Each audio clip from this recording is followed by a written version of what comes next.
Entonces, la clase pasada vamos a hacer un repaso de los versos que ya vimos, ¿sí? Solo los vamos a leer y medio a dar un énfasis a lo que ya hemos visto, ¿listo? Entonces dice en el verso 1, en aquel tiempo iba Jesús por los sembrados en un día de reposo y sus discípulos tuvieron hambre y comenzaron a arrancar espigas y a comer. Viendo los fariseos, le dijeron, he aquí tus discípulos hacen lo que no es lícito hacer en el día de reposo. Pero él les dijo, ¿no habéis leído lo que hizo David cuando él y los que con él estaban tuvieron hambre? ¿Cómo entró en la casa de Dios y comió los panes de la proposición que no les era lícito comer ni a él ni a los que estaban con él, sino solamente a los sacerdotes? Y recordemos que acá eh, Jesús o Yeshua nos estaba dando unas palabras, nos estaba dando el entendimiento acerca de este hecho histórico que pasó con David, ¿no? David en medio de un momento de aflicción, en un momento de persecución, pues lo único que se le ocurrió para pedir pan, para encontrar, digamos, comida, pues fue ir ante el sacerdote, ¿cierto? Ir allí a los sacerdotes de Enoc y pedirles ayuda, ¿cierto? El sacerdote, ¿por qué rompió esta regla y les dijo, lo único es que ustedes no hayan estado con mujer desde hace 3 días, ¿cierto? David les dijo, no, ya llevamos mucho tiempo en estar en persecución, entonces no es problema, ¿cierto? Entonces, el sacerdote les dio el pan. Y acá Jesucristo lo dice y le dice, no es lícito, o sea, no es lícito por encima tener la vida que tener los mandamientos. Y eso lo podemos ver a lo largo de la historia de Israel con las guerras que ha pasado a lo largo en medio de por lo menos para un Yom Kippur, que era un día de conmemoración, de guardar ayuno, de que nada pasara o nada se hiciera, ¿cierto? ¿Qué pasó en el momento en que vinieron estas naciones y atacaran a Israel? Pues a ellos les tocó levantarse en armas y defender a su pueblo. ¿Por qué lo hicieron? Porque si no se defendían, porque si no hacían algo para defenderse, pues, ¿qué iba a pasar? No iban a tener otro Shabbat para adorar al Eterno. Entonces, si se defendían, si defendían su vida, pues podían seguir teniendo otro día para alabar a Dios, ¿sí? Y sigue diciendo en el verso 5, ¿o no habéis leído en la ley cómo en el día de reposo los sacerdotes en el templo profanan el día de reposo y son sin culpa? O sea, recordemos que para el día del reposo, ¿qué dice? 6 días trabajarás y el séptimo es día de reposo. Ningún trabajo de siervo haréis. Y acá los sacerdotes que les toca hacer trabajos de siervo. Tenían que ir y matar y tenían que ir y estar pendiente de lo sacrificado, tenían que estar pendiente de todos aquellos animales que tenían que estar para el servicio, los sacrificios, recibir las ofrendas, manejar el aceite, los granos, todo eso tenían que estarlo trabajando. Tenían que tener la lámpara lista, tenían que tener el altar listo, tener que tener el incienso listo, se tenían que estar purificando. Entonces, tenían que estar haciendo trabajos. Pero porque acá les dice Yeshua y les dice, no son sin culpa, son sin culpa, ¿por qué? Porque ¿qué pasa si los sacerdotes no trabajaran en el día de reposo recibiendo todas las ofrendas? ¿Qué pasaría con todas esas ofrendas? ¿Quién las iba a recibir? Tenía que haber alguien que las recibiera, ¿cierto? Y Dios por eso escogió directamente a los levitas. Ellos estaban haciendo una función para Dios, para el servicio de Dios. Por eso podemos ver que a lo largo en los ministerios, o a lo largo por lo menos para el Shabbat y para todo eso, pues nosotros podemos servir y podemos romper la regla siempre y cuando sea para llevar el evangelio, para llevar la palabra, para hacer realmente un acto de lo que Dios está haciendo en nuestras vidas. Y sigue diciendo en el verso 7. Y si supieseis qué significa misericordia quiero y no sacrificio, no condenaréis a los inocentes. Y esta frase fue una de las frases que estábamos viendo la clase pasada. Y es que, por lo menos, ¿por qué les dice esto tan tajante? Y esto lo vamos a ver otra vez también en el verso, en Mateo 23, cuando les dice, venga, es que ustedes ofrendan en eneldo, ofrendan, bueno, toda esta parte de semillas, ustedes la están haciendo, pero dejan a un lado la misericordia, la gracia, el perdón, ¿sí? ¿Y qué les dice? Ustedes tienen que estar haciendo esto sin dejar de hacer aquello, ¿sí? O sea, no pueden dejar de estar dando misericordia, no pueden de estar dando todo esto porque o si no, pues se van a perder. Y esto lo vemos en Mateo 23, déjenme, ya les digo. El verso 23, ¿sí? Mateo 23 dice, hay de vosotros, escribas y fariseos, hipócritas, porque diezmáis la menta en el eldo y el comino y dejáis lo más importante de la ley, la justicia, la misericordia y la fe. Esto es necesario hacer sin dejar de hacer aquello, ¿sí? ¿Qué es importante hacer? Es importante hacer justicia, misericordia y fe, pero también seguir haciendo la ofrenda de la menta, el eneldo y el comino, que para esa época que era, pues lo que hoy conocemos como el diezmo, ¿sí? Hoy en día pues no manejamos este tipo de ofrendas porque pues no somos agricultores. Si fuéramos agricultores, muy posiblemente podríamos hacer estas ofrendas. ¿Por qué? Porque eso es lo que estamos trabajando, ¿cierto? Entonces acá nosotros podríamos cambiar, seguir haciendo el diezmo, seguir dando el diezmo, sin olvidar de hacer justicia, misericordia y fe, ¿sí? Tenemos que estar trabajando en estos tres aspectos también. Por eso lo importante, ¿no? Y ahora sí, donde nos quedamos la clase pasada, que fue en el verso 8. Entonces, acá en el verso 8 nos dice, porque el Hijo del Hombre es el Señor del día de reposo.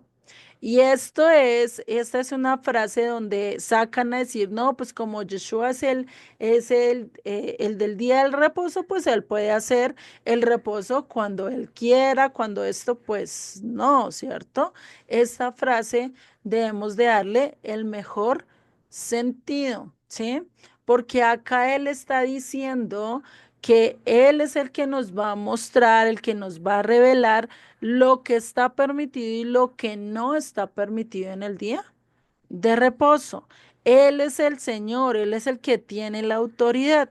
Y si nosotros, como lo hemos venido entendiendo, que la imagen del Dios invisible es Yeshua, que la sombra del Dios invisible es Yeshua, que el reflejo en el espejo de Dios es Yeshua, pues podemos entender que el mismo Dios es el que nos está dando los fundamentos de lo que es y no permitido hacer en el día de reposo, ¿cierto?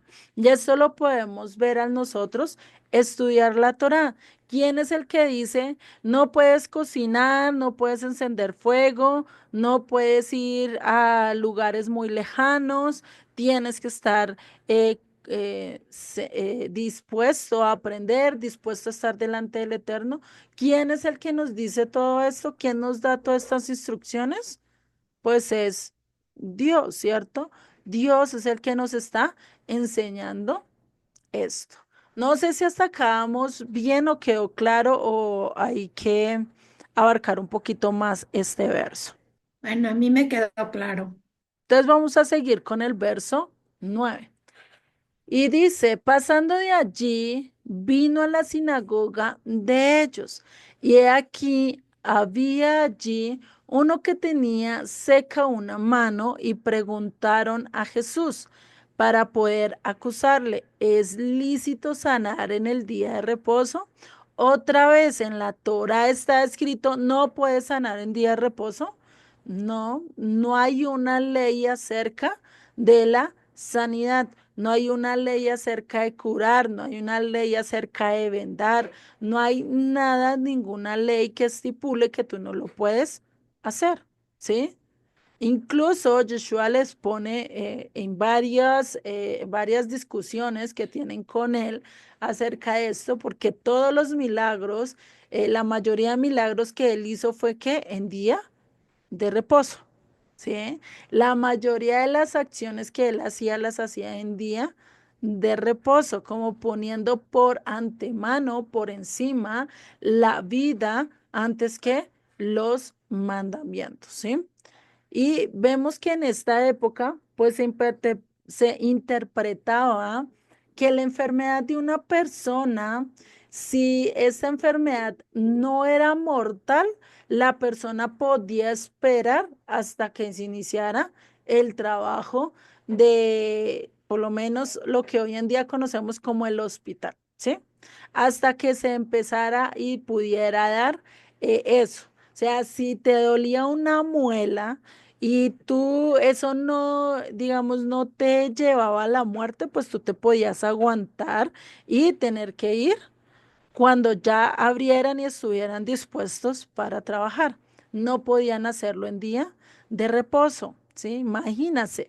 O sea, si tenías una cortada, si es leve, pues no importa, pero si era una cortada profunda, pues tenían que ponerle, o según eso, se podía poner solo ciertas benditas, ciertas, o sea, se medio se limpiaba y ya, y a esperar hasta el siguiente día para poder hacer ya la obra, ¿sí?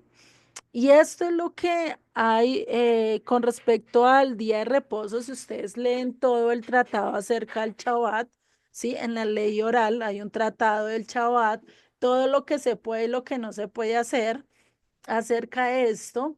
Y pues por eso ellos ponían por encima las observaciones legalistas, las observaciones que decía un rabino, que decía ciertas gentes, en vez de poner lo que realmente Dios estaba diciendo. Porque imagínate una persona con un dolor bien agudo, ¿sí? Bien duro, por lo menos con el de una muela, por así decirlo, pues ¿qué pasa? No va a poder deleitar, sino va a poder regocijarse en un día de reposo, que realmente ese era el mayor mandato y es el mayor mandato a lo largo del día, ¿cierto? Estar contentos, estar alegres. Y pues imagínate en ese momento. Y acá vamos a ver cómo las dos escuelas, tanto la de Chamay como la de Gilel, pues incluso llegaban a tener desacuerdos. La escuela de Chamay decía que alguien enfermo en el día de reposo hay que dejarlo porque si se moría y si se muere es voluntad de Dios. Imagínense, o sea, hasta dónde podríamos nosotros llegar a poner de antemano algo que es de interpretación y no algo conforme a lo que Dios nos está diciendo, ¿sí? ¿Por qué? Porque dijo, si Dios permitió que se enfermara en un día de reposo, pues ya ni modo, hay que dejarlo que se muera. Imagínate, ¿no? Así de legalistas y de duros, pues era la escuela de Chamay. Pero la escuela de Gilel que decía, no, no, no, no podemos dejarle que se muera, más bien hagamos lo necesario para salvar su vida, porque al hacerlo, pues va a poder celebrar otro día de reposo, porque así va a poder estar buscando nuevamente del Eterno, ¿sí? Imagínate, o sea, y acá lo que Yeshua estaba diciendo, yo voy más de acuerdo a lo de Gilel, porque hay que anteponer la vida. Hay que anteponer la vida antes que el mandamiento. Si yo tengo que ir al médico porque una familiar mía se enfermó, hay que anteponer la vida, ¿sí? Para salvar a otro, ¿no? Esto es algo que debemos de hacer. Y esto lo vamos a ver a lo largo de este tratado del Shabbat, ¿sí? Que nos habla en el judaísmo. Vamos a ver tres porciones acerca de este y por lo menos en Yoma 49a 9.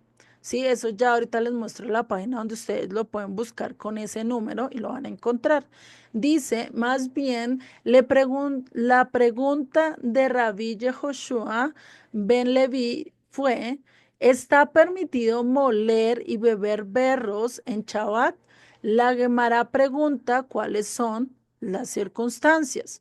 Si se trata de una situación en la que hay peligro para la vida, y recordemos que para esa época, ¿cómo se sanaban y cómo trataban las enfermedades? Pues moliendo hierbas, pues haciendo y triturando ciertas hierbas para traer medicina. Incluso había unas hierbas que se les sacaba aceite, había unos granos que tocaba triturarlos, molerlos para poderlos utilizar, ¿sí? Y eso es lo que está diciendo acá, ¿sí? Está diciendo, es permitido moler y beber berros en Shabbat, o sea, esas eran como ciertas plantas, o sea, o algo que era directamente para sanar. Por eso dice, si se trata de una situación en la que hay peligro para la vida y esta es la cura prescrita, ciertamente está permitida. Y si es un caso en el que no hay peligro, está prohibido como trabajo en Shabbat. ¿Sí? Y sigue diciendo, la Gemara responde. En realidad, la pregunta se refiere a un caso en el que hay un peligro que amenaza la vida. Y este es el dilema que se planteó. Esta bebida cura, lo que significa que es aprobado violar el Shabbat por ello, o no cura y por lo tanto uno no debería violar el Shabbat por ello. O sea, puede que esa hierba, pues esa medicina, y recordemos que no eran los recursos como hoy en día, ¿cierto? Hoy en día ya sabemos qué medicina sí se trata cierta enfermedad, pero para esa época hasta ciertos momentos les tocaba, ¿era qué? Probar, ¿sí? Les tocaba mirar y al tanteo a ver si ese sí les servía, si no les servía, venga, miremos por otro y así sucesivamente, ¿cierto? Entonces imagínense acá lo que les estaba diciendo. En el Chabat 111b3 dice, digamos que la halajá está de acuerdo con la opinión de Rabbi Shimon, quien permite untar aceite de rosas, pero no por su razón, porque Rabbi Shimon sostiene que el aceite de rosas cura y Rab sostiene que no cura. O sea, imagínate, hasta estaban en problemados a saber qué aceite cura y qué aceite no cura, y están con dilemas de esto, se puede usar y no se puede usar en Shabbat un aceite, ¿sí? Y sigue diciendo, y en lugar de rap, las rosas eran comunes y es por eso que permitió untar con aceite de rosas en Shabbat, ¿sí? O sea, hacer como aliviar dolores y todo eso. Otra cosa que vemos es en Abodá Sará, en 28a 13, dice, Chemuel dijo, esta herida debe considerarse peligrosa y se puede profanar el Shabbat para curarla. ¿Cuál es el remedio? O sea, preguntando cómo lo curamos, ¿no? Entonces, imagínate, para esa época y hoy en día, digamos que todavía está este asunto de saber, bueno, es permitido yo curar, es permitido yo salvar. Por eso, hoy en día ya en Israel se dispusieron ciertas leyes en cuanto a ciertos trabajos permitidos, ¿cierto? Los altos gobiernos, por lo menos aquellos que trabajan en el ejército, aquellos que trabajan en un hospital, tienen que estar prestando su servicio en ese día. ¿Por qué? Porque uno no sabe cuándo va a haber un ataque en Shabbat. ¿Por qué? Porque uno no sabe una enfermedad bien peligrosa y pues para eso está el hospital allí presente y directo para tratar de solventar, ¿sí? Eso donde lo pueden encontrar, igual había muchos más textos, estos me parecieron un poquito más reverantes, y eso lo pueden encontrar en la página de cefaría.org, ¿sí? Todo está en inglés, pero ustedes le pueden dar clic derecho y traducir al español, ¿sí? Con el fin de, pues, de que ustedes puedan entender lo que dice. Si saben inglés, pues ya perfecto, entenderían súper bien, ¿no? Entonces esto lo pueden ver ahí y realmente acá podemos ver que hay veces se pone más lo que un rabino diga antes de lo que dice Dios, ¿no? Que pues realmente nosotros estamos que dispuestos y tenemos que estar dispuestos a escuchar más a Dios que a los demás, ¿no? Y sigue en el verso 11. Él les dijo, ¿qué hombre habrá de vosotros que tenga una oveja? Y si ésta cayere en el hoyo en día de reposo, no le eche mano y la levante. Pues, ¿cuánto más vale un hombre que una oveja? Por consiguiente, es lícito hacer el bien en los días de reposo. O sea, imagínate, si ellos preferían ir y romper el Shabbat porque se iba una ovejita de ellos, porque iba y se iba a morir y se iba por un barranco, ahí sí corrían a salvarla, ¿cierto? ¿Por qué no iban a hacer lo mismo con una persona, ¿sí? Y a veces nosotros tendemos a eso. Tenemos a poner por alto ciertas cosas que sí son viales y oponernos a otros que también son viales, ¿no? Entonces vemos acá esa interpretación que nos está haciendo acá Yeshua, una interpretación correcta que es que es lícito hacer el bien en los días de reposo. Es lícito que tú ayudes a alguien que está necesitado. Es lícito que si tú no te sientes bien, pues busques ayuda para después poder volver a estar gozoso en la presencia del Eterno, ¿sí? O si tienes algún familiar que está con un malestar y esto, y es necesario ir y conseguir droga con tal de que esté bien, pues debemos de hacerlo, ¿no? Con el fin de que pues pueda estar delante del Eterno. Entonces es lícito hacer el bien en el día del reposo. Es lícito traer sanidad, es lícito traer reposo, es lícito incluso dar consolación con el fin de que ese corazón contrito, ese corazón entristecido, pues pueda haber reposo y pues tenga descanso y pueda haber ya más vida en su vida, ¿sí? Ya haya más amor, ¿sí? Por eso los fariseos, pues, cómo mostraban su piedad, pues afligiéndose, tendían la tendencia de pensar que a Dios le gustaba más los sacrificios, más que, mejor dicho, mira, Dios mío, yo sí estoy trabajando, vea todo este sudor que tengo es por tanto trabajo que hago para ti cuando realmente no, ¿sí? Y por lo menos acá hubo una época que por lo menos o se ve más en los católicos, esa parte de los sacrificios, ¿sí? Y había tiempos donde se subía a Monserrate de rodillas, eso es subir una montaña, y subirla de rodillas o estarse latigando, flagelándose, porque así le agradaba al Señor, ¿sí? Cuando realmente eso no le agrada a Dios. Dios no le agrada que te hagas daño, no le agrada que te lastimes, lo que a él le agrada es que, ¿qué? Que le obedezcas. Y eso lo dice muy bien Primera de Samuel 15. ¿Qué le dice Samuel a Saúl? Es lícito. ¿Y será que a Dios le gustan más los sacrificios que la obediencia o el prestar atención más o las ofrendas más que el prestar atención, ¿no? Entonces, pues imagínense esto que nos está diciendo acá, ¿no?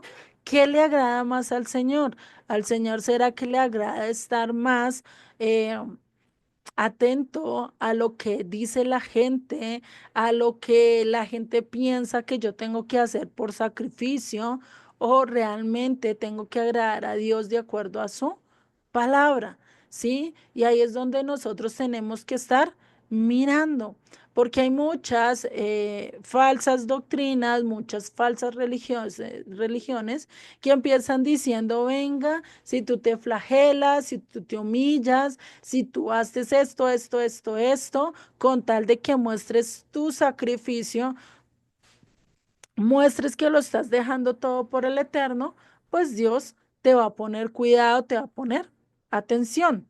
Cuando realmente no es así, Dios lo que quiere es que mostremos amor, que mostremos misericordia, que mostremos perdón, que mostremos bondad, ¿sí?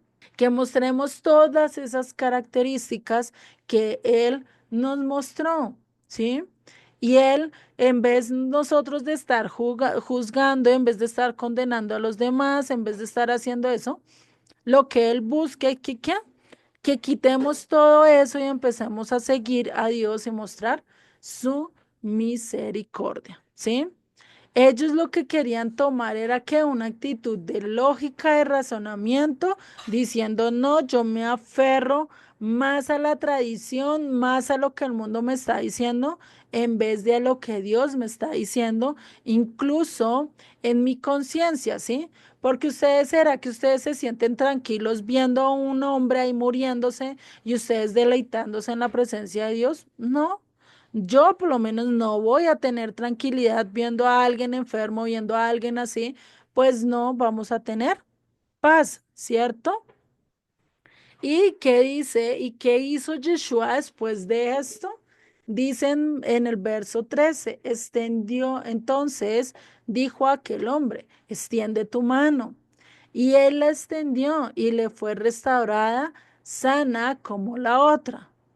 Imagínense, o sea, yo digo que sería ver ese milagro para ese entonces, ver una mano seca que no tiene vida, que no tiene nada, y cómo va cogiendo color, cómo va cogiendo vida, cómo todo se le restaura y empieza a tener la movilidad y todo lo de la otra normal. O sea, eso es un milagro. Eso es algo que nosotros pues debemos de estar festejando, ¿sí? Yeshua los sanó y les dijo, es lícito hacer el bien, es lícito sacar a una persona que está afligida, que está con dolor, que está con tristeza, de ese hoyo donde está, de esa oscuridad donde está, para que pueda ver la luz, para que se pueda alegrar, para que pueda estar, qué contento, ¿cierto? Y a veces nosotros tendemos a hacer esa actitud de legalista y decir, no, ¿cómo es que Yeshua llegó a hacer eso? No, pero es que, ay, mire lo que está haciendo, está rompiendo todas las reglas, está haciendo lo que no es. Pero, ¿qué Yeshua qué dijo? ¿Cuánto más es importante una oveja que un hombre? O sea, ¿qué es más importante? ¿La oveja que está allí a punto de caerse o el hombre que está en un hoyo y que se está perdiendo? ¿Qué es más importante? ¿Sí? Y por eso que dice y sigue diciendo en el verso 14, y salidos los fariseos tuvieron consejo contra Jesús para destruirle. En vez de gozarse de lo que Dios hizo en la vida de este hombre, ¿qué estaban haciendo? Criticarlo. Querían matarlo, querían apresarlo, porque ¿qué estaban diciendo? No, este hombre no puede hacer esto. No puede ir en contra de nuestras reglas. No puede levantarse contra Roma. No puede hacer esto. Y sigue el verso 15. Sabiendo esto, Jesús se apartó de allí y le siguió mucha gente y sanaba a todos y les encargaba rigurosamente que no le descubriese, o sea, que no le dijesen a nadie. ¿Sí? Y realmente acá podemos ver que estos milagros que está acá son muy pocos a los que realmente Yeshua hizo a lo largo de su camino, a lo largo de lo que él hizo, ¿sí? Porque podemos decir que fue y que son muy pocos debido a que no hay muchos realmente que nosotros digamos, uy, es que Yeshua, y podríamos decir, esos fueron todos, no, porque ¿qué dice? Dice el verso 15 y le siguió mucha gente y sanaba a todos. O sea, cualquier persona que se le acercaba y estaba enferma, el que hacía, lo sanaba.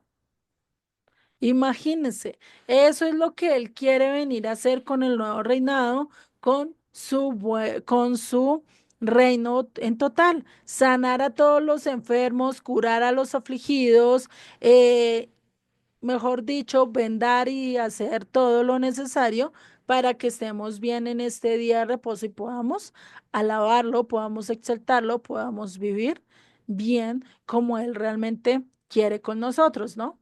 Entonces, esto es algo que debemos de manejar, ¿sí? A lo largo de lo que Él dice, ¿sí? ¿Y por qué Yeshua les mandó a estos hombres, a toda esta gente que él sanó, y le dijo, venga, no descubren lo que yo estoy haciendo? ¿Ustedes por qué creen que él estaba diciendo eso? Pues una causa tal vez podría ser porque todavía no era el momento de su sacrificio. Sí, puede ser una razón. ¿Y para qué quería esto? Y eso lo dice el verso 17. Para que se cumpliese lo dicho por el profeta Isaías cuando dijo, He aquí mi siervo, a quien he escogido, mi amado, a quien se agrada mi alma, pondré mi espíritu sobre él y a los gentiles anunciará.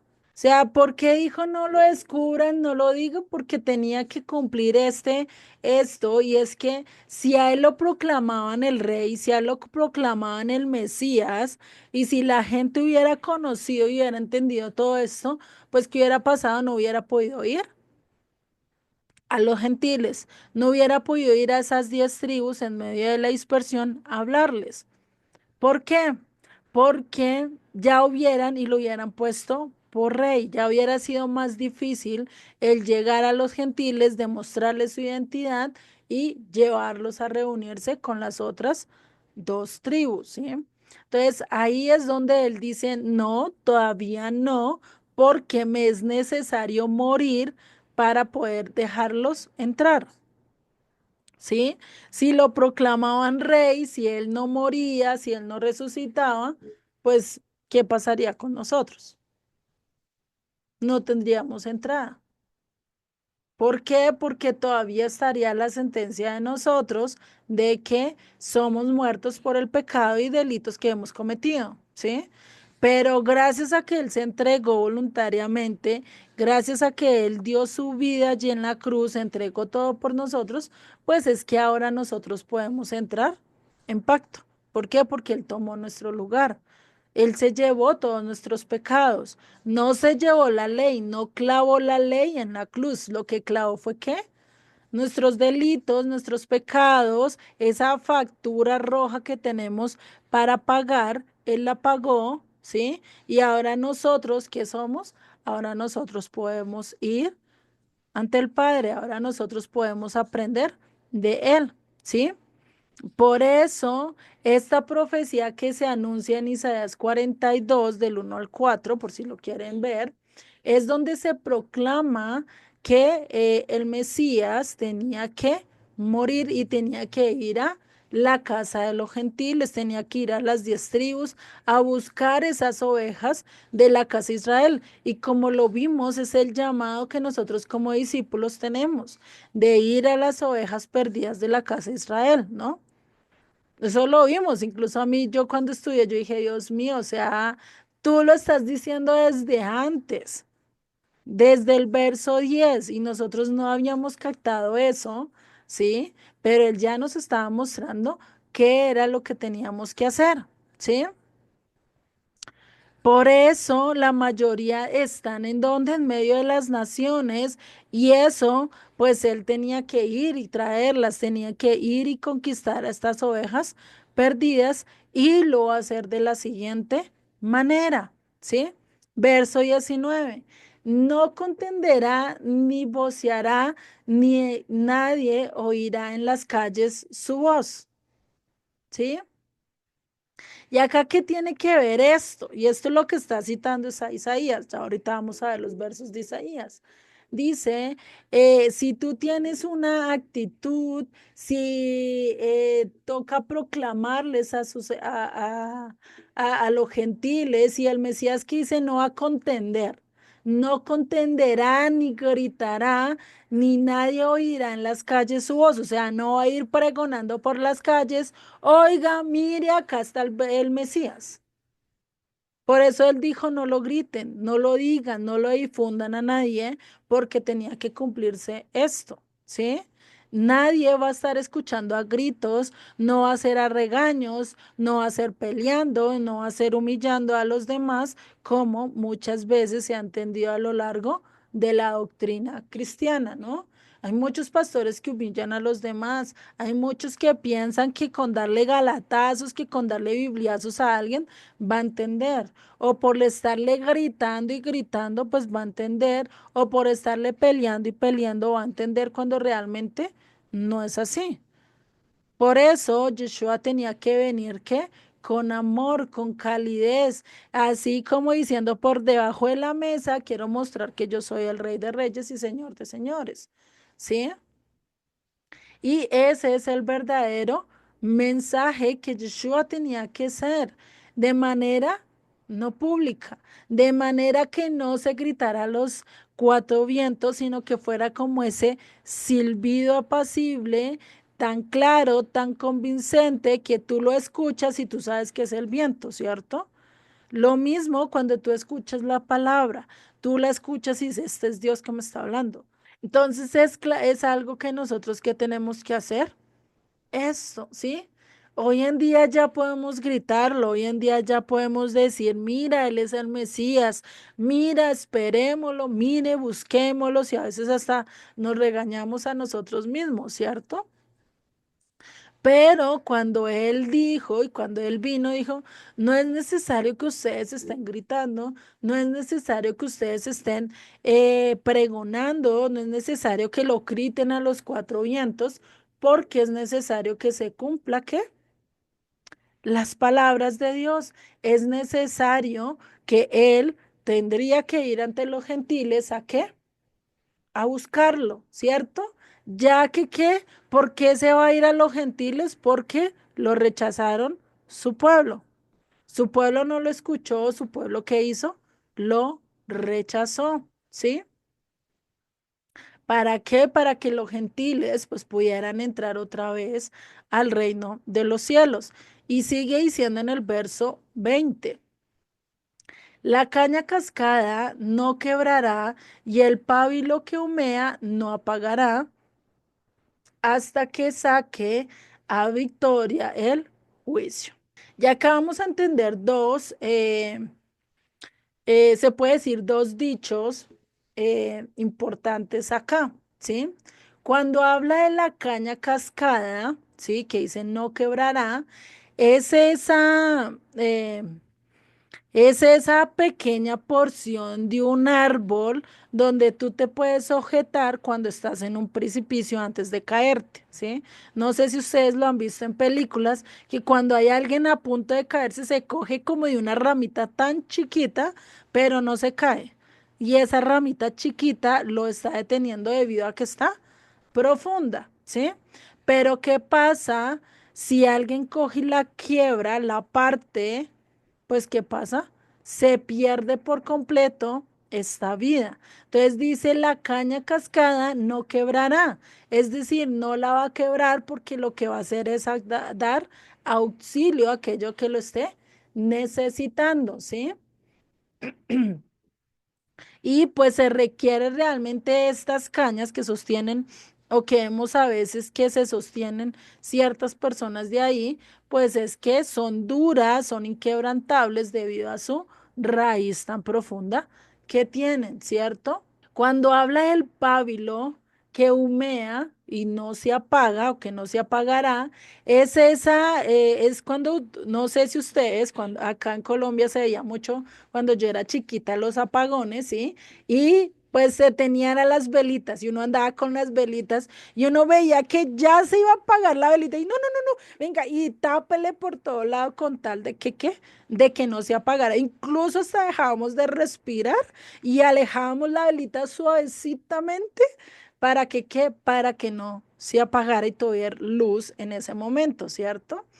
Es ese pábilo, es como esa llamita cuando ya te dice, me voy a apagar, ¿sí? Y es cuando tú empiezas a buscar, venga, ¿cómo hacemos para que no se apague, ¿sí? ¿Qué está diciendo él? No apagará. Ese pábilo no se apagará, ¿sí? Imagínense lo que está diciendo acá el Eterno, ¿no? Entonces, cuando llegue el Mesías, será tan pacífica, será tan mansa, será de una manera tan humilde, tan llena de amor, que no habrá alguien que se pueda resistir a él. Esa llama va a llegar Dios, va a llegar el Eterno, y ese pábilo no se va a apagar porque va a ser tan pacífico, tan calmado, que no va a sentirse y no se va a apagar ese pábilo. Va a ser tan suave, tan ligero en ayudar a esta persona que se cae por el barranco sin necesidad de terminar de quebrantar esa caña cascada. ¿Sí? Imagínense eso, ¿no? O sea, ahí es donde podamos ver ese amor del Eterno, ¿sí? Y otra manera de ver esta analogía, ¿sí? Es cuando ya, por lo menos cuando vemos la caña cascada, es cuando una vida de una persona está en sus últimas. Cuando ya vemos que le queda un suspiro para irse, para dejar este mundo, ¿sí? Y ahí es donde nosotros, pues que entramos a restaurar, a sanar su vida en vez de apagarla. ¿Cómo la podemos apagar la vida de una persona a hacer eso? Dame un segundo, María Elizabeth. Pues al tratar de juzgarla y echarle toda la rabia, la ira que tenía en ese momento y desquitarme con ella y pues llevarla a la muerte. ¿Qué hice? Le ayudé a apagar y ayudé a cortar su corta vida que tenía, ¿sí? En vez de hacer eso, pues le hablamos con amor, le hablamos con cariño, pues es muy posiblemente que su vida esté un poco alargando. Dime, María Elizabeth. Eh, Juliet, esa parte de no lo había, o sea, yo estuve oyendo un poquito así, o sea, la caña cascada no quebrará y el pábilo que humea no apagará. Ujú, O sea, yo no entendía, ¿no? Un poquito más fuera del, escuché no sé si será lo mismo, a ver, no sé si tú me puedes decir. Oí decir aquí a un predicador brasilero que la caña cascada él colocó ejemplo, digamos, donde va, por ejemplo, donde se siembran el trigo. ujú, Y él dijo que él fue, digamos, fue con porque para ahí donde, digamos, el sembradío que hay, ¿no ves? Son pues inmensos, ¿no? Los sembrados que hay de trigo o de caña, ¿no? Entonces, él puso el ejemplo del trigo, ¿no? El carro entra y pisa. Entonces, solo que él explicó que cómo pisando todos los días vas y pisas, estás, digamos, él le dijo que estás echando a perder el trigo, ¿no? Porque ya está todo pisado, entonces no va a servir. Entonces ahí él le dijo que después viese, o sea, que vea por dónde habían pasado y el trigo estaba medio levantándose nuevamente. Entonces, o sea, lo que él dijo, dio a entender es de que eh, por más que, o sea, nos colocó a nosotros como si fuésemos ese trigo o esa caña, ¿no? Que está el siervo de Dios, digamos, el cristiano, puede caer una, dos, tres, cuatro, pero no se va a quebrar porque por la misericordia de Dios, porque Él es el que nos levanta nuevamente. Toda vez que caemos, Él nos levanta. ¿Eso sería correcto? ¿Eso se aplica a esa explicación o es que yo estoy digamos, estoy en otra, digamos, en otra, estoy, como decir, aquí viajando, eh, Juliet. No, también se aplicaría porque pues imagínate una caña que está medio partida, medio rota, ¿sí? Déjenme un segundo, es que no veo una imagen así como para mostrárselas. Y es una caña que está ya, que está en sus últimas, ¿sí? Que no se sostiene, que está pendiente de un hilito. Si ven esta imagen, acá esto, así, ¿sí? Es una caña cascada, es decir, que se está sosteniendo, pues de lógico que no va a estar así de medio lado, solo alguien la está sosteniendo ahí, pero imagínense acá la caña y se está que se quiebra, hasta que se parte, ¿sí?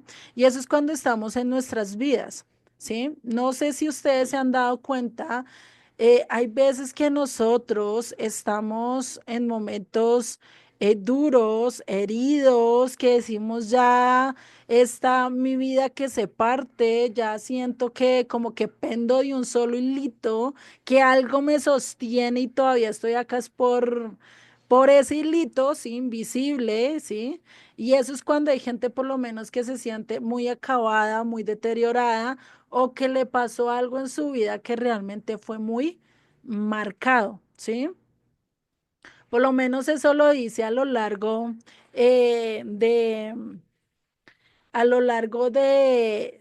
¿cómo les digo yo? A lo largo de la vida de una persona, ¿sí? Hay personas que se sienten muy miserables, hay personas que se sienten muy dolidas, llenas de rencor, pero solo esa, digamos, solo esa fibrita que el amor de alguien le está mostrando no ha permitido que esa persona se vaya hasta lo más oscuro, digamos, que puede haber, ¿sí? Que eso pues sería, digamos, con este con esta caña cascada, ¿sí? Que es como, bueno, Yeshua va a llegar en ese momento y lo que va a hacer es que restaurar, va a llegar con ese amor, va a llegar con esa suavidad a que a restaurar esa vida, ¿sí? Que estaba casi destruida y lo que hizo fue recomponer esa caña, ¿sí? Por así decirlo, lo mismo que ese pábilo humeante, ¿sí? Que está que se apaga, que con solo un soplido no tan fuerte ya llega y se escurre, ¿cierto? Se va. Es como cuando alguien está a punto de caer en el precipicio, está que dice, me quiero tirar acá porque es que mi vida no tiene un significado, mi vida está vacía, yo lo único que pienso es en matarme, pero cuando llega el amor de Dios y esta persona empieza a entender del amor de Dios, empieza a conocer su amor como un soplido, como una brisa apacible, pues es cuando esta persona deja a un lado el matarse y empieza a vivir para él, ¿sí? O sea, eso es a lo que él dice que llegó así, por eso no tenía que nadie estarlo gritando a los cuatro vientos porque él vino a cumplir esa profecía y lo vemos, ¿no? Esta mujer adúltera estaba a un dedito de que, mejor dicho, estaba así en el pábilo, ¿sí? El único que no quería matarla, pues, ¿quién era? Yeshua. El resto, todo el mundo decía, muerta es, ¿cierto? Pero ¿qué dijo Yeshua y aquel que realmente la podía condenar y la podía destruir? ¿Qué dijo? Ni yo te condeno, ¿sí? Lo podemos ver ahí, por lo menos ese pábilo, o lo podemos ver por lo menos cuando Pedro pues fue totalmente radical y dijo, yo no voy con él, yo no sé, yo no hice, y hubiera podido romperse totalmente su caña y haberse ido a otro lado y haber dejado a un lado como lo hizo Judas, ¿sí? Y ese es un ejemplo que lo vimos, o bueno, lo vamos a ver más adelante más bien. Es un ejemplo cuando Judas va y entrega a Yeshua, se da cuenta de que está entregando a un hombre inocente, que murió un hombre inocente. ¿Qué pasó? La culpa lo embargó. Digo la culpa porque él no se arrepintió. Si él se hubiera arrepentido, muy seguramente Dios lo hubiera aceptado y le hubiera dado el perdón. porque pues Dios lo utilizó, sí, para cumplir un mandamiento, pero no decía, y eso no decía, digamos, la profecía no decía, el que lo va a entregar debe morir. Nunca decía eso. Dice va a ser entregado, pero no condena de una vez ya a la persona que lo entregó. Muy posiblemente él hubiera podido tener una oportunidad de salvarse. Pero ¿qué pasó? Él se quedó en la culpa, se quedó en eso, se quedó en esa miseria y lo único que pensó fue que en ahorcarse. Lo mismo hubiera pasado con Pedro. ¿Ustedes cómo se sentirían, Pedro, después de que Jesús murió y al escuchar de las mujeres que él resucitó? ¿Ustedes creen que él no se le pasó eso de decir yo le fallé a Dios?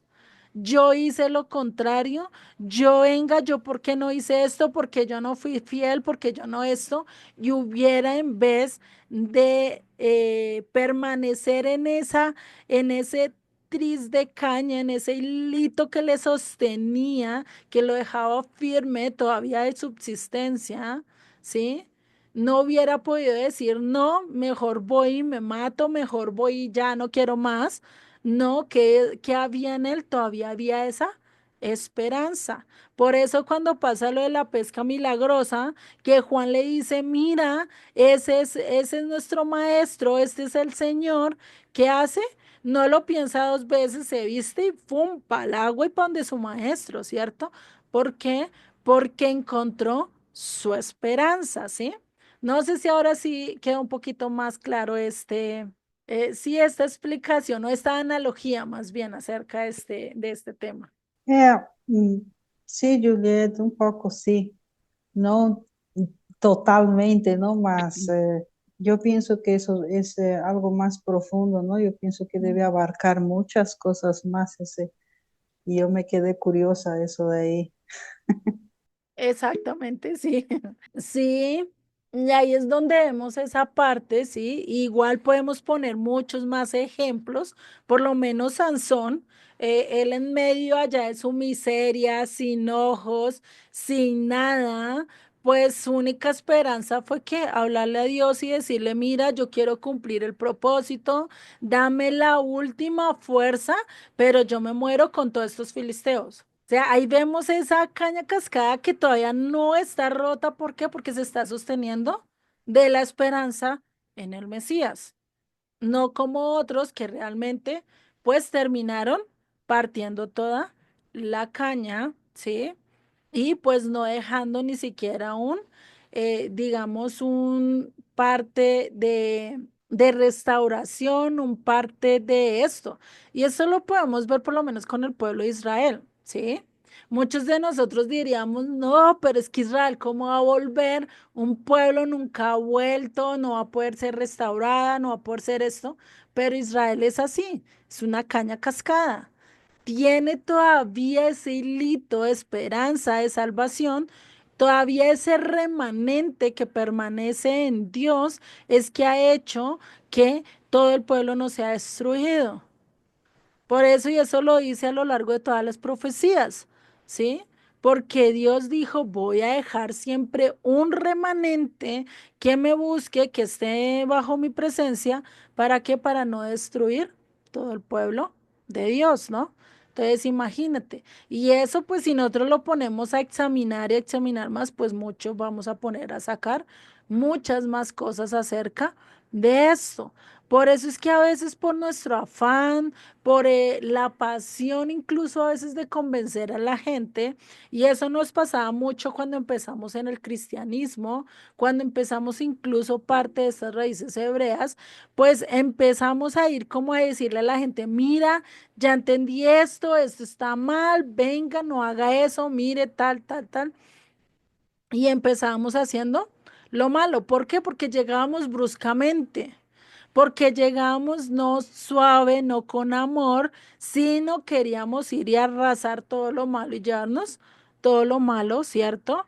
De la vida de ellos sin tener en cuenta lo que ellos estaban pensando. ¿sí? Y a veces eso es algo que terminamos haciendo mal, terminamos teniendo, haciendo heridas a los demás, discutiendo con otras personas, incluso hasta perdiendo una amistad por ir con este sentido de legalismo, con este sentido de decir lo que yo digo es lo correcto, sin dejar que la persona pase por el proceso.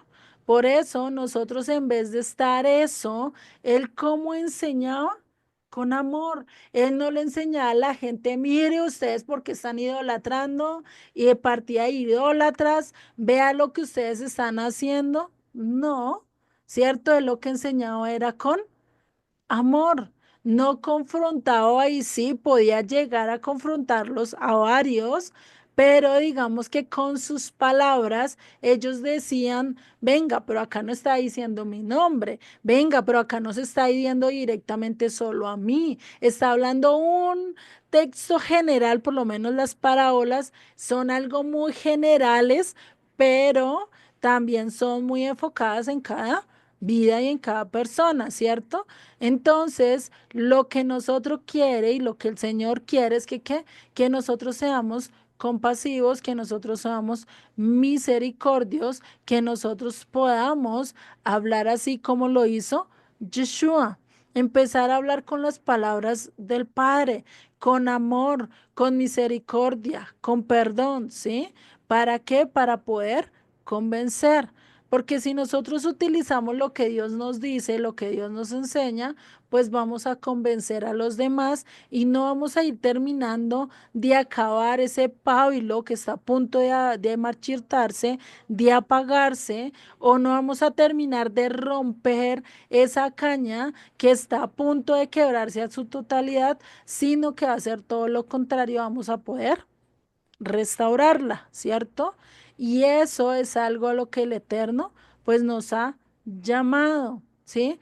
Por eso, y sigue diciendo en el verso 21, y en su nombre esperarán los gentiles, o sea, aquellos a los cuales no estaban, aquellos a los que estaban rechazando el mensaje, aquellos a los que estaban teniendo una actitud frívola, una actitud totalmente mala, no tenían la actitud de escuchar, pues Yoshua dijo, bueno, no le voy a hablar más a esta gente, estos no me quieren, no quieren escuchar, pues me voy a ir a convencer a aquellos que son rechazados, a aquellos que son vituperados, a aquellos que son endeudados, a aquellos que nadie quiere, a aquellos que por nadie da algo o ni siquiera piensan que son valiosos. Por eso Yeshua extiende la mano hacia quienes, hacia los gentiles. ¿Ustedes creen que para la época de Yeshua, cuando él dijo, voy a darle salvación a los gentiles, o cuando Pablo estaba en medio de su defensa y les dijo a los judíos, es que el Eterno me mostró que tengo que ir a los gentiles a hablarles? ¿Qué pasaron con ellos? Todos se levantaron y casi matan a Pablo en ese momento, ¿sí? No les gustó escuchar esto, porque para ellos los gentiles no son aptos. Los gentiles no necesitan salvación, que para ellos no van a hacer la restauración. Dime, María Elizabeth. Ahí entra la parábola, ¿no? Del rey que invita va a invitar para para el matrimonio de su hijo, no creo, una gran celebración hace, ¿no? Pero va a invitar y toda la gente les rechaza, entonces al último él manda a sus mayordomos, creo, tres veces y la última vez les dice, va y trae a quien tú encuentres en las calles, ¿no? Y mayormente en las calles, ¿quiénes están? Los mendigos, gente pobre buscando, ¿no? Entonces Ujú. yo pienso que ahí se aplica esa parábola, ¿no? Sí, exactamente ahí se aplica, ¿sí? Pues por eso es que, pues ahí es donde vemos que si nosotros no estamos dispuestos a recibir esa misericordia, y lo vimos por lo menos en el capítulo no me acuerdo, creo que fue en el 9 donde decía, donde estaba, le estaba diciendo a Juan, ¿cierto? Mira, yo vengo a mostrar amor, vengo a mostrar misericordia, vengo a mostrar todas estas virtudes y dichoso aquel que no haya tropiezo en mí, ¿sí? Dichoso aquel que no vea que esto le está haciendo daño. ¿Mm? ¿Por qué? Porque es importante para nosotros aceptar que Dios va a tener misericordia del matón más grande, del sicario más grande, del violador más grande. Dios va a tener misericordia de él. Y si Él quiere perdonarlo, Él lo va a hacer. Y no está en nosotros. Y puede que para nosotros pues sea algo, digamos, difícil de entender, ¿cierto? Pero pues fue algo que el Eterno va a hacer y lo está haciendo, ¿no? ¿Cuántos drogadictos Dios no ha salvado? ¿Cuánta gente que estaba en medio del satanismo, que era brujas, que era todo esto, y lo está recibiendo, ¿no? Y está escuchando las palabras y está entendiendo todo esto, ¿no?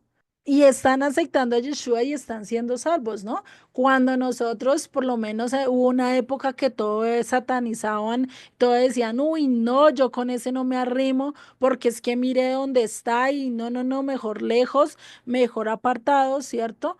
Cuando realmente deberíamos estar mostrando la bondad del Eterno, ¿sí?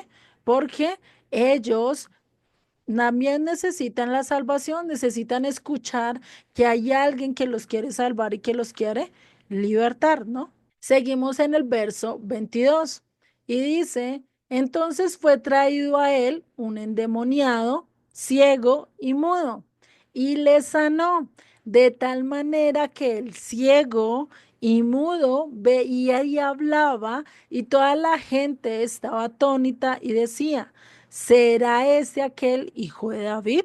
Imagínense esto, o sea, acá no hay palabras de Yeshua, esto es un hecho totalmente en rojo, ¿sí? Y creo que este Joseph no toca nada de este texto, yo lo saqué del verso por verso. Y acá, ¿qué pasó? Este endemoniado, esta persona tenía un demonio encima que no le dejaba ni hablar. O sea, de pronto sí escuchaba, no se sabe si escuchaba, pero sí dice que estaba ciego y qué, y mudo. No podía ver a su alrededor, no podía ver lo que estaba pasando, ¿sí? Y tampoco podía manifestar lo que estaba sintiendo o estaba pensando. Estaba atado esa persona. Y esto muchas veces nosotros decimos, venga, pero ¿por qué estoy con esta enfermedad? ¿Pero por qué lucho con esto? ¿Pero por qué me pasa esto? ¿Por qué voy al de los médicos y me dice no tengo nada? ¿Sí? Y hay muchas veces puede ser por un demonio que está acusando tu vida, que está lastimando tu vida, ¿sí? Y cuando Yeshua coge y sana, o mejor dicho, liberta a este endemoniado, pues ¿qué dice? De una vez se le quitó la atadura en sus ojos y en su voz. Pudo hablar, pudo ver, pudo entender todo, ¿sí? Imagínate, ¿no? O sea, era es un milagro impresionante, ¿no? Y por eso preguntó a decirse, venga, este es el Hijo de Dios, este es el Hijo de David, aquel a que Dios le prometió a David. Imagínate, ¿no? ¿Por qué se estaban preguntando esto? Porque para esa época habían varias interpretaciones de que solo el Mesías Ben David era capaz de echar demonios fuera, de sanar a las personas ciegas, mudas, restaurar vidas y hacer este tipo de milagros que realmente para esa época había también ciertas sectas que practicaban esto de echar demonios, toda esta parte que incluso hoy en día lo podemos ver al lado de los católicos, ¿no? Lo podemos ver también al lado de los cristianos con la guerra espiritual, ¿no? Pero nunca, por lo menos yo en mi vida, no hemos visto que saquen echa fuera un demonio y pueda ver y pueda hablar o se sane totalidad, ¿cierto? Yo no lo he visto, no sé ustedes, pero esto es algo que sí pasó para ese tiempo y que estos milagros solo los llegó a hacer ¿quién? Yeshua, ¿sí? O sea, a lo largo de la historia, ¿qué otro a lo largo de la historia se ha mostrado que haga o que diga esto, ¿no? Y veamos lo que pasa con los fariseos, o sea, cuál fue la respuesta de ellos. Dice, mas los fariseos al oírlo decían, este echa fuera a los demonios, sino por Beelzebú, príncipe de los demonios. O sea, que estaban diciendo, este es hijo de Satán que está echando a su propio ejército para que la gente crea. Sí, ve, o sea, ellos mismos se contradecían en cuanto a sus enseñanzas, ¿sí? Y este grupo de fariseos que estaba cuestionando la interpretación de Yeshua, que estaban sintiendo ofendidos porque les estaba dando en el orgullo, ¿no? Y pues como Yeshua iba en contra de todas las tradiciones que ellos tenían, porque pues no era lícito en día de reposo sanar, en día de reposo hacer el bien, ¿cierto? Pues para ellos eso era malo, el hacer o sembrar algo, el comer y tirar la semilla al piso, eso ya es un trabajo, ya está haciendo algo malo. Pues entonces, como Yeshua mostraba todo lo contrario, pues ellos empezaron a sentir su orgullo traicionado, empezaron a sentir que lo que ellos estaban enseñando, Yeshua iba totalmente en contra de ellos, ¿sí? En vez de ver los milagros que Yeshua estaba haciendo. Pero ¿qué pasó y qué dijo Yeshua? Dice, sabiendo Jesús los pensamientos de ellos, les dijo, todo reino dividido contra sí mismo es asolado, y toda ciudad o casa dividida contra sí misma no permanecerá. Entonces, ¿qué le está diciendo? Si yo fuera de Satanás, ¿por qué tendría yo que dividir mi propia casa? ¿Por qué tendría yo que dañar mi propia casa? ¿Ustedes creen que Satanás va a sacar un demonio de una vida de una persona solo porque esa persona le dijo, venga, yo ya no quiero que esté usted acá? No, ¿cierto? O sea, antes va a decir, venga, no, le va a poner unos dos para que aprenda que conmigo no se mete, ¿sí? Muy posible, ¿no? Y eso lo dice Yeshua, que si Dios te liberta, te limpia tu casa, pero si tú vuelves a los mismos, pues ¿qué pasa? Esa casa limpia que Él te dio, que Él te restauró, va a ser ocupada por 7 demonios. Porque Él ya te sanó, te libertó, pero como tú quieres volver a lo de antes, a lo malo, pues el acusador va a venir y va a decir, pues ahora yo no lo voy a soltar. Le va a poner 7 más. ¿Para qué? Para que no se pueda soltar tan fácilmente. Entonces, Satanás no va a permitir eso. Por eso le está diciendo. Y sigue en el verso 26. Y si Satanás echa fuera a Satanás, contra sí mismo está dividido. O sea, imagínate, ¿no? Satanás diciéndole a su propio ejército, venga, oiga, no haga esa función. Venga, no lastime a esa gente. No, porque ese no es lo que Satanás quiere. Satanás quiere destruir a todo el mundo. Satanás quiere arrasar con todo. Por eso les pregunta, ¿cómo pues permanecerá su reino? Si él mismo está dejando que sus demonios no trabajen, pues ¿cómo va a permanecer el reino de él? ¿Será que podría permanecer y habría permanecido hasta hoy si eso realmente hubiera sido cierto? ¿Ustedes qué me dirían? ¿Será que podría haber permanecido? No, yo creo que para nada. Exactamente, él mismo se hubiera puesto la soga en su cuello, ¿no? Hasta mejor hubiera sido eso. Pero bueno, no es así, ¿cierto? Entonces, ¿qué les pregunta? Y le sigue diciendo, ¿y si yo echo fuera a los demonios por Beelzebú? O sea, y si yo echo fuera a los demonios por Satanás, ¿sí? Y Belcebú en hebreo es un demonio que es el príncipe de las moscas, ¿sí? Y es otro nombre, pues, que es dado también a Satanás. Y a lo largo en el Tanal lo encontramos como Baal Zebú, ¿sí? Esto lo vemos por lo menos en un rey, uno de los primeros reyes de la Casa del Norte, que estaba enfermo y ese era para el tiempo de Eliseo, si no estoy mal, uno de los reyes de la Casa del Norte. Vemos que él en vez de ir entre Eliseo, pedir ayuda y rogarle a Dios que lo sanara, porque estaba en una enfermedad totalmente que lo tiró a la cama, no podía moverse, no podía hacer nada. Entonces, pues dijo, vayan y denle ofrenda a Baal-zebú. Entonces llegó Eliseo todo bravo y les dijo, ¿cómo es posible que ustedes prefieran ir y rendirle homenaje al Dios de las moscas que en vez venir y dar homenaje al Dios vivo? Sí, imagínense, o sea, a veces nosotros somos tan, no sé, tan burros, por decirlo así, tan, por no decir otras palabras, ¿sí? Definitivamente que dejamos lo bueno teniendo enfrente la solución, preferimos coger el veneno. ¿No? A veces somos así. Y este definitivamente se lo estaba, ¿qué? Atribuyendo, estos fariseos le estaban diciendo, no, todas estas obras que Yeshua está haciendo, la está haciendo Satanás. Y ahí es donde Yeshua les dice, oiga, ¿ustedes realmente están razonando lo que están diciendo? ¿Ustedes creen que Satanás iba a coger y sanar a la gente? Porque hoy en día toda esta gente que va y reza a sus santos, ¿por qué no son sanos? ¿Sí?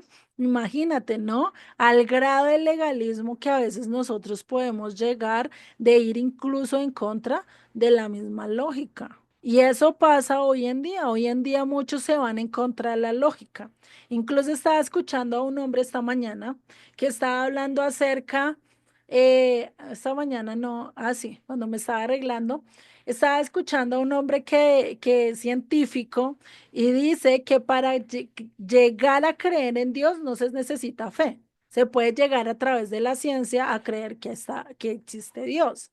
¿Sí? Porque él dice el Big Bang realmente es un hecho, está comprobado, ¿sí? Pero pues para que hubiese un Big Bang hubo que tener alguien atrás que hizo que esto sucediese, ¿sí?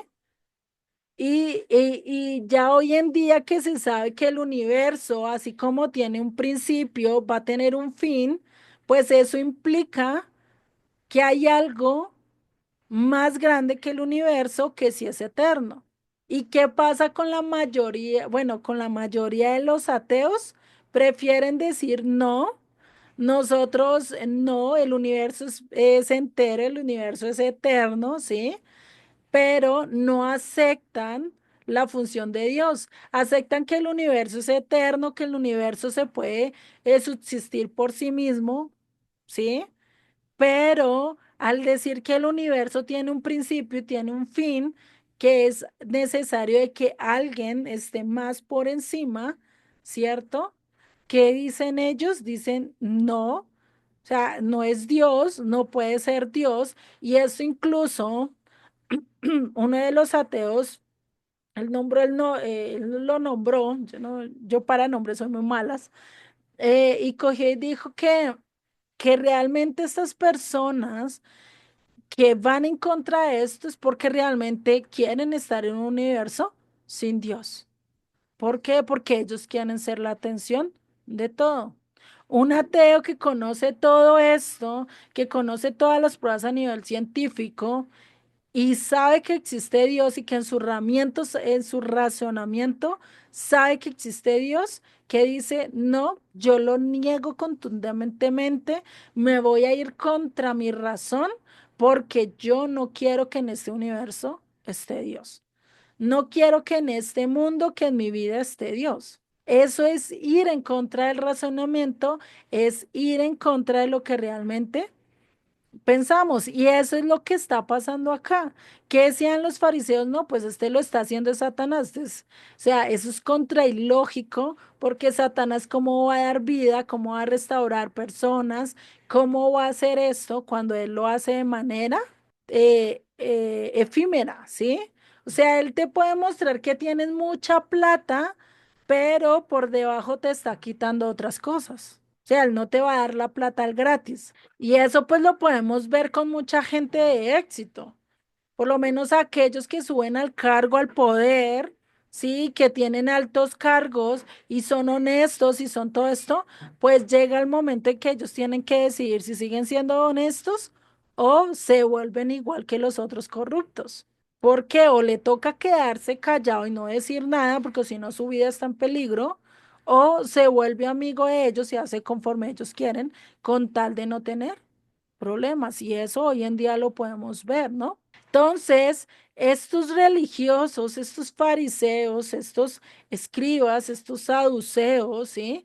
Estas personas que estaban preguntando y querían tentar a Dios y tentar a Yeshua, pues lo estaban haciendo de manera ¿qué?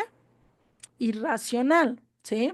Por eso acá, cuando nosotros empezamos a caer en una religión, muchas veces empezamos a caer en un legalismo. ¿Y cuáles son esos síntomas cuando nos hacemos legalistas? ¿Cuál sería ese síntoma? Uno de los síntomas es la pérdida de la lógica, pérdida de la razón, pérdida del pensar. Y eso lo podemos ver hoy en día en la religión, en el mundo como tal, porque decimos seguir a Dios, seguimos a adorar a Dios, pero estamos destruyendo el mundo. Decimos adorar al Eterno, decir ser discípulos del Eterno, pero apoyamos el aborto. Vamos en contra de la lógica de que de la reproducción humana. ¿Sí? Decimos seguir a Dios, ser discípulo de Dios, conocer a Dios, pero decir yo no me voy a casar porque no quiero tener hijos. Cuando, ¿qué dijo Dios? Nos llamó a qué? A reproducirnos. O sea, eso es un mandato para nosotros. Reproduzcanse y multiplíquense. ¿Sí? ¿Por qué? Porque ¿qué pasa? Y esto se ve con los animales. ¿Qué pasa si un tigre no sigue dando hijos y no sigue reproduciéndose? ¿Qué pasa con esa especie? Llega el momento en que se extingue, llega el momento en que se acaba, ¿cierto? Por eso es necesario la reproducción. Incluso hoy en día ya dice, hay mucho énfasis de humanidad, hay mucho no sé qué. Unos dicen, todo este pensamiento pues va a llegar a que, ¿qué? A que en generaciones siguientes, pues imagínate cuánta gente va a haber. Y eso por lo menos se ve mucho en Japón, si no estoy mal, donde se puso esa ley que ellos no podían tener sino un hijo. ¿Para qué? Pues para controlar la masa y que no se, digamos que no hubiera mucha gente allí en ese país. Recordemos que Japón es muy chiquito, ¿no? ¿Y eso qué ha hecho? Incluso hoy en día las mujeres no quieren tener acercamiento con los hombres. Están ahorita, ya se ha ido el feminismo hasta exagerado de un lado, de decir yo ya no quiero tener ningún contacto con un hombre, no quiero saber de tener familia, no quiero saber de nada. ¿Y qué es lo que está pasando allá? Ya no hay niños en la calle, por lo menos hay escuelas que ya se están cerrando debido a que no hay tantos niños para dar clases, ¿sí? Incluso esto está pasando también en ciertos países, está pasando eso. ¿Y qué pasa? Incluso, pues, ¿qué pasa con este país desarrollado, que incluso es mucho más desarrollado que nosotros? Tienen mucha más, digamos, avanzadas en ciertas cosas, pero ¿qué pasa cuando la gente productiva, cuando los ancianos, cuando la gente mayor de 50, que son los ahorita los que manejan la mayoría de empresas y no tienen descendencia y no capacitan a más gente? ¿Qué va a pasar? Pues que se van a empezar a ir a la bancarrota, porque ¿qué pasa? Ellos salen a ser pensionados y ¿quién va a ocupar el cargo? Jóvenes. Y si no hay jóvenes que lo ocupen, ¿qué va a pasar con nosotros? ¿Qué va a pasar con esa compañía? Pues va a ir a la bancarrota. Imagínense, ¿no? Y esa es la pérdida de la lógica que a veces nosotros tenemos, ¿sí? Esa es la pérdida de la lógica de lo que el mundo está enseñando, de lo que la religión o ciertas doctrinas están enseñando, ¿sí? Eso del aborto, eso de todo eso, si Dios permite que estos seres, estos bebitos, pues lleguen, es por algo, ¿sí? ¿Y es por qué? Porque Dios quiere que la raza humana sigue perseverando, siga subsistiendo. Pero ¿qué pasa si se empieza el declive de la raza humana? ¿A dónde vamos a llegar? Pues de lógico que eso quiere las potencias mayores. ¿Por qué? Porque entre menos gentes, mayor autoridad y mayor control van a poder tener. ¿Sí? Y no es porque realmente hoy en día dicen, no, porque es que ya no están los recursos naturales como tal, ya no hay nada de eso, se está acabando los recursos naturales, no. ¿Quién los está acabando? Nosotros. ¿Quiénes están desechando los recursos naturales? Nosotros. ¿Por qué? Porque en vez de trabajar, de estar trabajando la tierra, pues ahora lo que hacen es que mezclar cosas, inyectarle químicos a la comida con tal de que se engorden más rápido y con tal de que esté todo más rápido. Y eso es algo que pues tenemos que empezar a utilizar nuestra lógica, nuestra razón. Y eso realmente es lo que el mundo quiere, que olvidemos nuestra razón, nuestra lógica y empecemos a dejarnos llevar como robots por ellos. Y ahí es donde realmente pues empieza a considerar dogmas, a considerar legalismos, empiezas a ver que ese suicidio intelectual, ¿por qué? Porque ya la gente no está pensando. ¿Qué pasa en la mayoría de las iglesias? La mayoría de las iglesias, no, la gente no está pensando. Tú cuando asistías a una iglesia y te enseñaban allá desde el púlpito, ¿tú pensabas realmente lo que tu pastor te estaba diciendo? ¿Estábamos pensando lo que la Biblia me quería llegar a decir?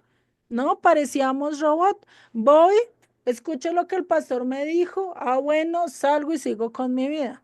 Pero nunca llegamos a pensar, venga, pero ¿por qué dijo esto? Pero venga, ¿por qué le está diciendo esto a ellos? ¿No? No, sino que empezamos a adoptar doctrinas absurdas, doctrinas que van en contra de nosotros, a abrazar ideales, incluso eso se ve en ciertas doctrinas. Por lo menos hay muchos líderes religiosos que se levantan diciendo, no, el Señor me dijo que nos toca tomar esta bebida porque Él ya nos quiere tener en su presencia. Y cogen y se toman un veneno y se matan 50, 60 personas porque ese líder les dijo. ¿Ustedes creen que están utilizando la razón o parecen gente que se le quemó el cerebro y no está pensando? Hoy en día pasa eso. Hoy en día, ¿qué pasa con los jóvenes? Los jóvenes no están pensando. Los jóvenes no están analizando, se están dejando llevar por el mundo. Yo no quiero estudiar, yo no quiero hacer nada, son muy pocos los que realmente piensan en estudiar, piensan en aprender, en leer libros, en aprender cosas, ¿sí? Por eso, pues, ¿qué dijeron estos religiosos? No, pues todo esto que está haciendo Yeshua, pues atribuyámoselo a Satanás. Y Yeshua les dice, oiga, ¿ustedes no se han visto el pensamiento tan ridículo y absurdo que ustedes están teniendo? Por decirlo así, antes no les dijo, ¿no ven lo estúpidos que son ustedes al pensar eso? Y eso nos pasaba a nosotros cuando le decíamos, uy, no, y es que, uy, voy a orar porque es que Satanás me tiene acá arrinconado con la pereza. Uy, no, voy a echar a Satanás porque es que vea ese mal genio que me impuso en mí. ¿Sería que Satanás realmente me dio ese mal genio? ¿O ese mal genio es mío y que yo no lo puedo controlar? Y que mi carácter es tan débil que yo no soy capaz de gobernar mis propias actitudes. Imagínate, ¿no? Sería absurdo pensar que Satanás me tiene amarrado a una cama y no me quiere dejar salir. Porque pues Satanás, ¿a qué le conviene dejarte amarrado? Por él mejor que vayas y te sigas perdiendo, ¿no? Entonces, ¿cómo va a permanecer una familia que se está peleando entre sí? ¿Cómo iría a permanecer el reino de Satanás si se está destruyendo en sí mismo? Y eso es algo que lo vemos por lo menos en las doctrinas o en todas estas denominaciones que hay. ¿Por qué el cristianismo, por qué no ha avanzado? ¿Por qué el cristianismo en vez de crecer para bien, de ser luz para las naciones, está haciendo todo lo contrario? Se está destruyendo a sí mismo. ¿Por qué? Porque está peleando contra sí mismo. Los testigos de Jehová contra los bautistas contra los aliancistas contra los eh, pentecostales y bueno, y así sucesivamente. Y después se agarra con los católicos y los católicos con X o Y denominación. Pero, ¿qué pasa? No nos estamos uniendo. Decimos seguir al mismo Dios, pero todos, yo voy por mi camino y es por donde yo diga. ¿No? Estamos peleando, por eso no hemos avanzado, pero cuando empezamos a ver que el reino de Dios es uno solo, Él es el que dirige, Él es el que gobierna y que nosotros no podemos subsistir peleándonos entre nosotros, sino más bien enfocándonos en lo que dice las escrituras, no lo que dice Sunanito, Perencejito o lo que digo yo, sino lo que dice la Biblia. ¿Qué va a pasar con nosotros? Vamos a cambiar, ¿cierto? Por eso, ¿qué podría ser? Y por eso les dice, o sea, ¿será que Satanás tiene el poder, o sea, se va a poder destruir a sí mismo? Pues no, ¿cierto? Y le sigue diciendo en el verso 27, y si yo echo fuera los demonios por Belcebú, ¿por quién los echan vuestros hijos? Por tanto, ellos serán vuestros jueces.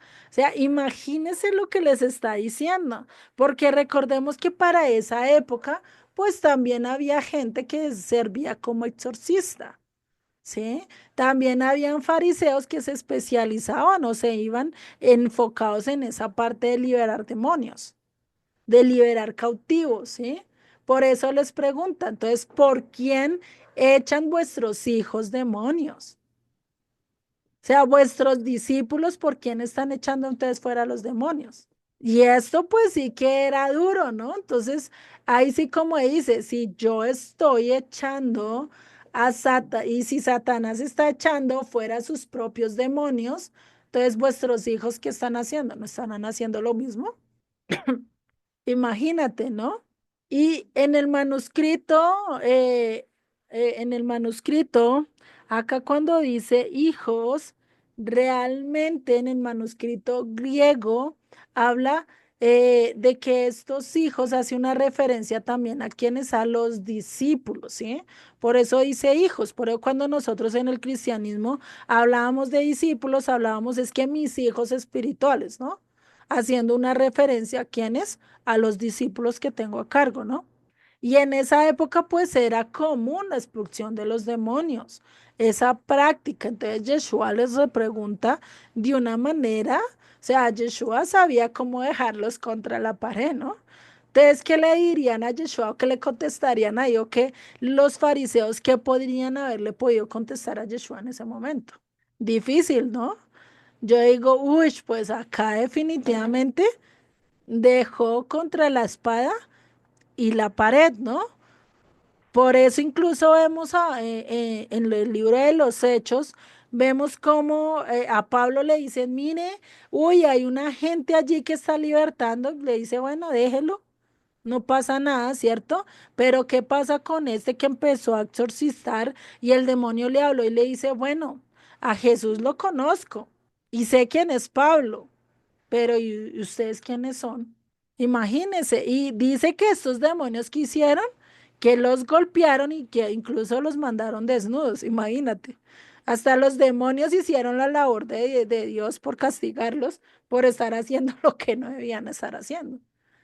Imagínense, ¿no? Eso es como por decir, venga, yo digo que soy de la Casa Blanca, me voy a vestir de un hombre de negro y me voy a hacer que soy el guardaespaldas y voy y me voy al ejército y les digo es que yo vengo de cada parte de la Casa Blanca a decir que venga y hago esto, esto, esto, esto. Y van a decir, venga, y usted yo no lo distingo, yo conozco a toda la gente de allá y usted de dónde es. Pues, ¿cómo vas a salir? Muy posiblemente baleado, muy posiblemente golpeado, porque van a decir, este es lo que quieres hacer, quién sabe qué cosas, ¿no?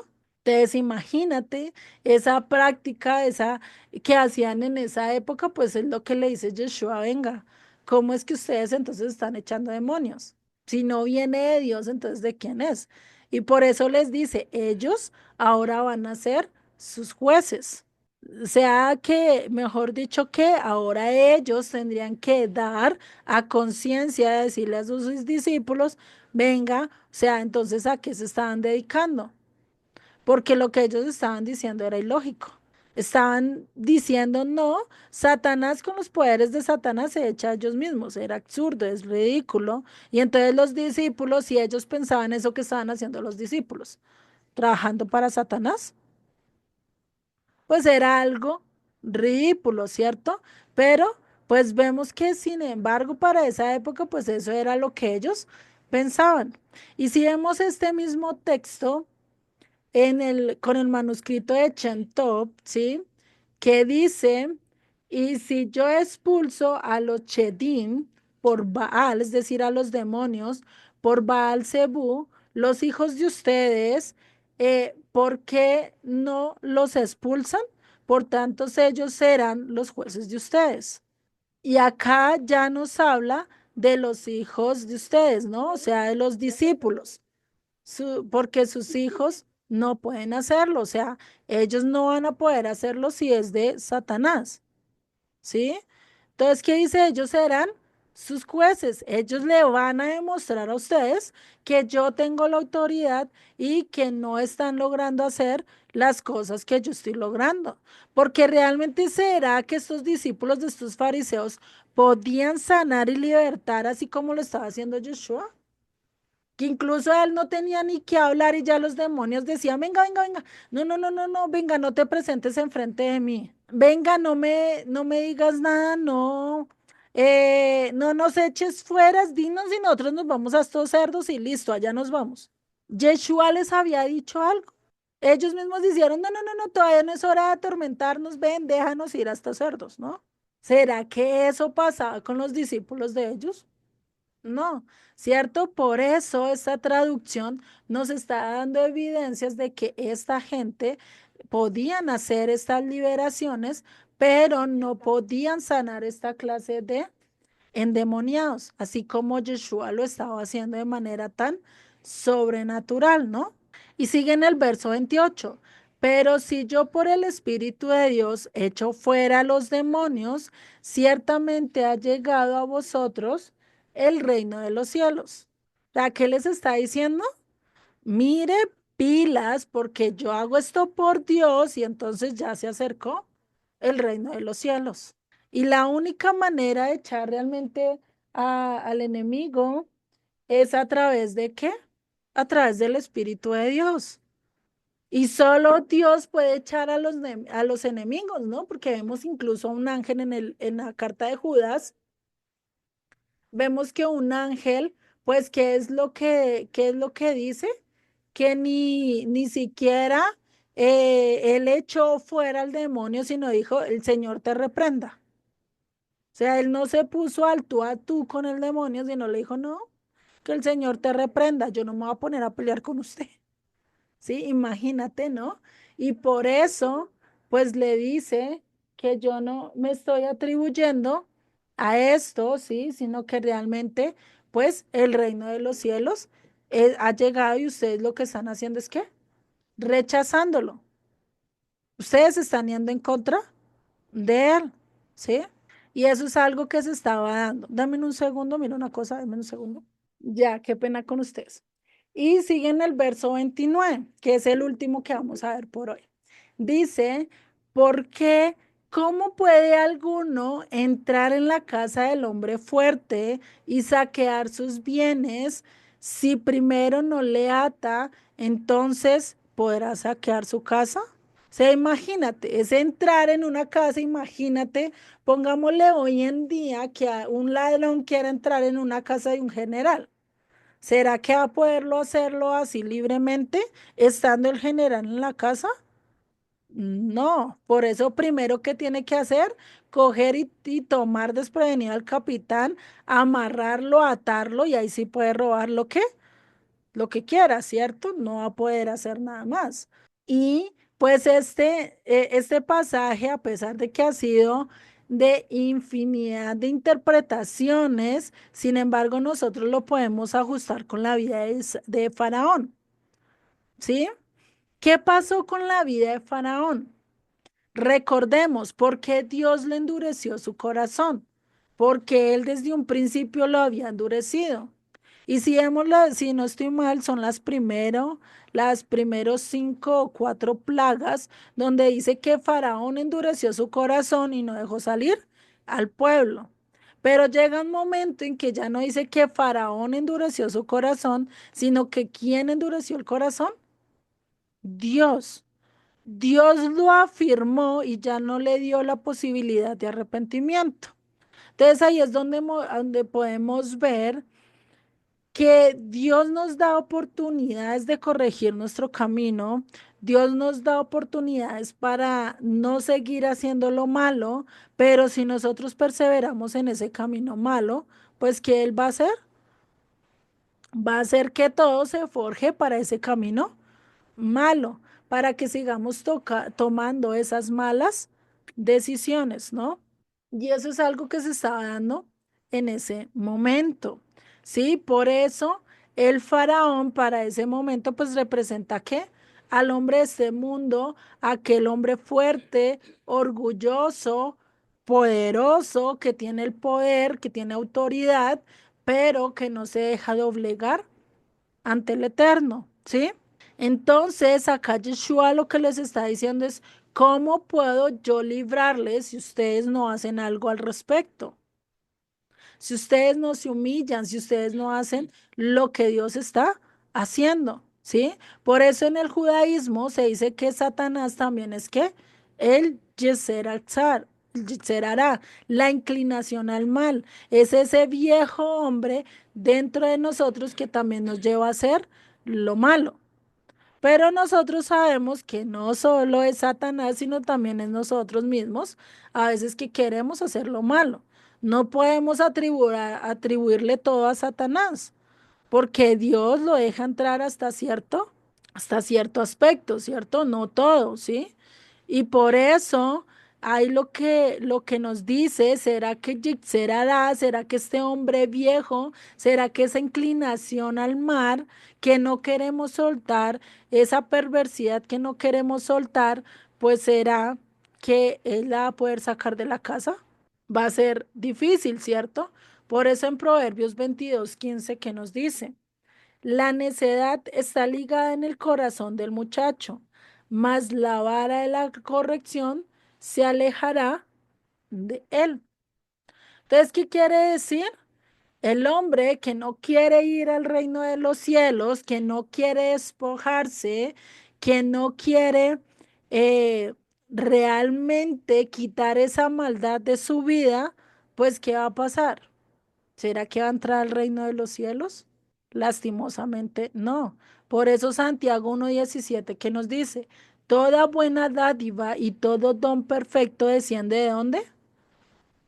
De lo alto, del Padre de las luces, en el cual no hay mudanza ni sombra de variación.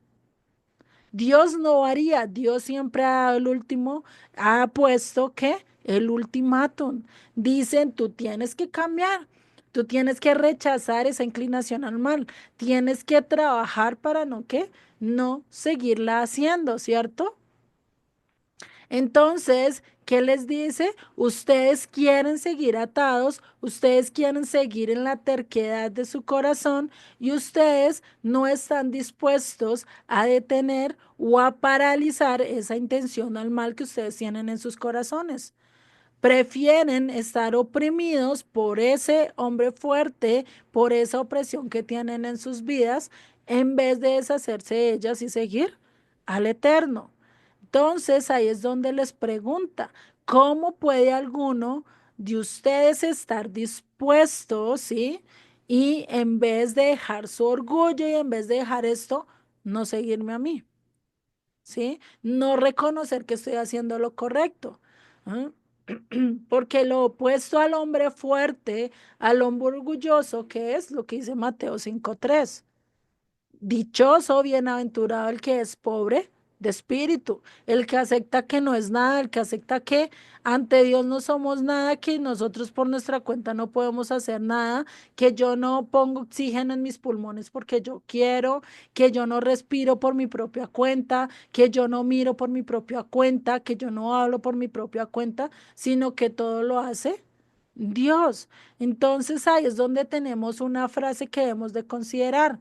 Pobre del que cree que tiene bienes para muchos años y considera así su fortaleza.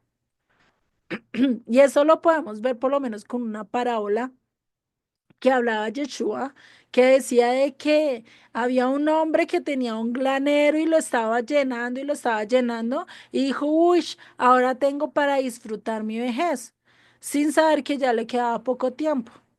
¿Y qué pasó con todo eso? Lo disfrutaron otras personas porque él murió antes de tiempo. No pudo disfrutar de todo eso que acumuló. Entonces, ¿qué quiere decir? Nosotros no tenemos la vida comprada, no tenemos por qué aferrarnos al orgullo, a la jactancia, a mi yeser hará, a mi inclinación al mal, sino que más bien debemos de trabajar en ellas. En vez de aferrando a ellas, pues empezar a hacer realmente tesoros en lo que sí realmente es importantes. Pero hay veces que incluso la gente entiende y comprende lo que Dios le está hablando, pero aún así no quieren aceptar.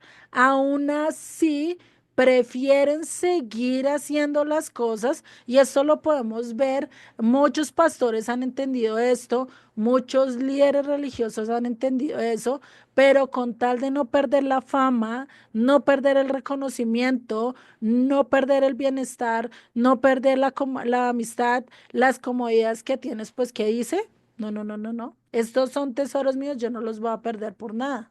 ¿Y qué terminan haciendo? Pues no están dispuestos a renunciar a ello. Y esto lo vamos a estudiar con Apocalipsis la próxima clase, ¿sí? Listo, para ver un ejemplo realmente ya en los últimos tiempos, todo lo que va a pasar y aún así no hay arrepentimiento, ¿no?